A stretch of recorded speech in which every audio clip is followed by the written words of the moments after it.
Hello and cześć. Welcome to the Warsaw Narrative, the first English language podcast about the history of Warsaw, the capital of Poland. My name is Tomasz Panasiak, and Warsaw is my hometown. In each episode, I want to tell you about the monuments, events, and people that have shaped Warsaw.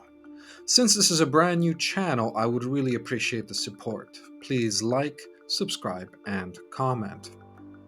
The Earth revolves around the Sun is a statement as obvious to us now as saying that the sky is blue or Apple products are overpriced. The man we can thank for moving the Earth and stopping the Sun is the Polish astronomer, mathematician, and Catholic clerk Nicolaus Copernicus, or Mikołaj Kopernik in Polish. Copernicus was born in Toruń, in the north of Poland in 1473 and lived to be 70. His last name comes from a family profession. Kopernik was someone who worked with copper. His father was a copper trader as well. Both his parents were German, but Copernicus thought of himself as Polish and even declared this in a letter to the Polish king Sigismund, stating that he would defend the town of Olsztyn against the German Teutonic Knights, even at the risk of his own life, because he was a faithful subject of the Polish king. In astronomy, it was his groundbreaking book, On the Revolution of the Heavenly Spheres, published right before his death in 1543, which placed the Sun at the center of the solar system and argued that the Earth moved across the heavens as one of the planets. As you probably guessed by now, this episode is going to be about Nicolaus Copernicus, but more specifically, his monument located on Krakowskie Przedmieście. The monument of the great astronomer sitting comfortably upon a pedestal of black granite was the idea of Stanisław Staszic, who ordered it from the Danish sculptor Bertel Thorvaldsen in 1820. Stanisław Staszic was a leading figure in the Polish Enlightenment movement. Staszic wanted Copernicus to stand in front of the headquarters of the scientific society as a great monument to the knowledge that the astronomer represented.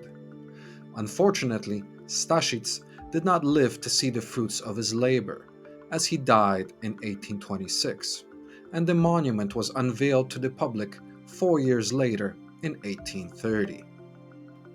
Over 100 years later, in 1942, during the German occupation, Copernicus became a symbol of not only science, but of resistance.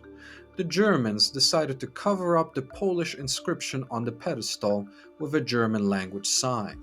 So instead of saying Mikołajowi Kopernikowi rodacy, which means to Nicolaus Copernicus, from his fellow countrymen, which highlights his connection to Poland, it now said dem großen Astronomen, to the great astronomer. This was seen as an attempt to Germanize Copernicus, which caused the Polish resistance to take action. On a freezing February 11th, 1942, around 6 in the morning, 22-year-old Alek Dawidowski snuck up under the cover of darkness and started to unscrew the German sign. The screws came out easily. However, the sign was very heavy and fell to the ground with a loud thud, which caused Alek to run away. After seeing that no one took notice, he was able to hide the sign in a snowbank and later came back with several people who helped him hide it in a friend's house. The Germans never found the sign. However, they did react by taking apart and hiding the statue of Jan Kiliński, a Warsaw hero who fought against the Russians in 1794. To make fun of the Germans for what they have done, the people of Warsaw started putting up posters around the city that said, "In retaliation for the removal of the Kiliński statue, I hereby extend winter by 6 weeks. Signed, Nicolaus Copernicus, astronomer." It seemed that even Mother Nature listens to Copernicus, as winter that year was much longer than normal. During the Warsaw Uprising in 1944, the statue was damaged but survived mostly intact. After the uprising, the statue was taken down by the Germans and transported out of Warsaw to be melted down. Luckily, that never happened. After the war in 1945, Copernicus was found in a small village in the southwest of the country and brought back.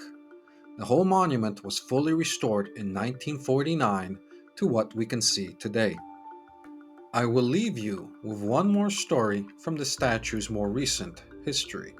In September 2011, around 2 at night, a police patrol noticed three young men on top of the monument. Upon seeing the police, the young men started to run. One of them was running with a sphere that Copernicus held in his left hand. After a short chase, the young vandals were caught. Not surprisingly, they were very drunk. When asked why they removed the sphere, they replied that they wanted to take it with them for a kebab. The next time you go for a kebab or a walk down Krakowskie Przedmieście, please remember Nicolaus Copernicus and how he moved the earth and stopped the sun. Take care.